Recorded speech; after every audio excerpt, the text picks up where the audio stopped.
thousands of auto workers are starting this morning on strike.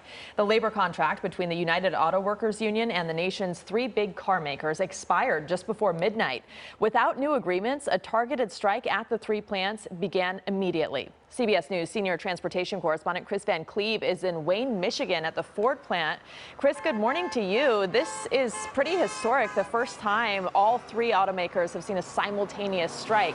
How does the union expect this to play out? Rudabeh, good to be with you in Los Angeles. The union thinks this will give them maximum leverage with all of the automakers because there's a bit of uncertainty here. They say that they'll expand the strike to other plants with very little notice if an agreement isn't reached quickly. Already you have plants that make vehicles that are very popular with consumers and that make the automakers a lot of money, essentially offline. The Ford Bronco and the Ford Ranger are made here. The Jeep Wrangler is made at the Stellantis plant where there is a strike. The Colorado and Canyon pickup trucks for Chevy and GM are made at the GM plant that's being struck in Missouri. So they're doing this on purpose because it hits the automakers in the wallet, and the uncertainty certainly adds a challenge of how to run the business.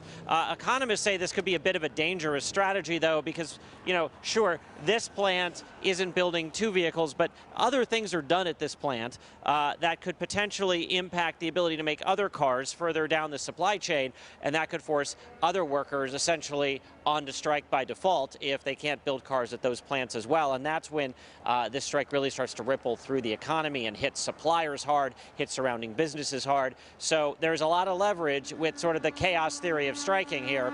Hit everyone somewhere in the hopes that that brings about a better deal.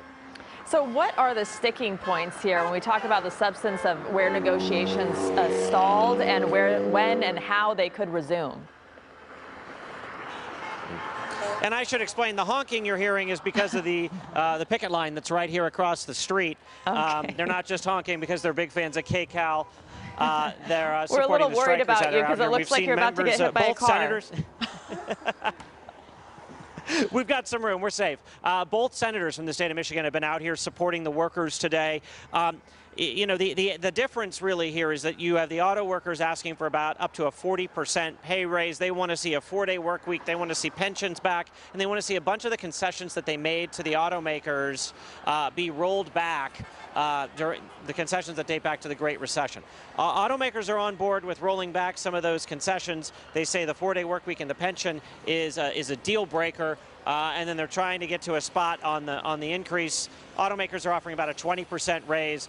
The union wants a 40% raise. Car makers say that's just not financially possible. So, there's things to work through here. There are, like in any negotiation, you're not going to get everything you want. I think both sides know that. They hope to resume negotiations on Saturday. They had been stalled for days. But, the automakers say they're ready to make a deal. So they'd like to see folks back at work. It's just if they can get to a place that everybody likes. We are talking to Mary Barra, the GM of, the CEO of General Motors on CBS Mornings a little bit later this morning. So you can hear from her as to how General Motors is trying to respond to this strike as well. And you mentioned the potential economic impact. What about all of us as consumers? We know that the automakers are just coming off the pandemic with supply chain issues. It's been difficult to get cars, new and used. What does this mean for all of us if this continues? Sure. Let's talk about economic impact. The people who are going to feel it first are the people across the street, right there, those strikers. By going on strike, they've lost most of their health benefits, and now they'll get $500 a week in strike pay. Economists estimate striking all three of the automakers, even for 10 days, would result in nearly $1 billion in lost wages for auto workers. So they feel it first.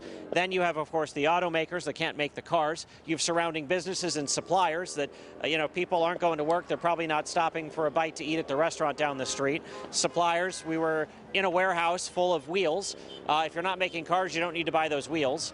So if this goes on for a long time, that wheel supplier likely looks at laying off some of his workers. And then you and I, who might be car shopping, suddenly it gets a lot harder to find cars we may want if they're not being made. And this comes after the chip shortage slowed things down and COVID hit the auto industry and surrounding businesses. So it is something that can ripple through, even if it's a short 10-day strike against all three automakers. If it really really bogs down production, you're talking about nearly a $6 billion hit to the economy. That's 10 days. Imagine if this goes on for weeks. Yeah, absolutely. All right, Chris, we appreciate you joining us this morning.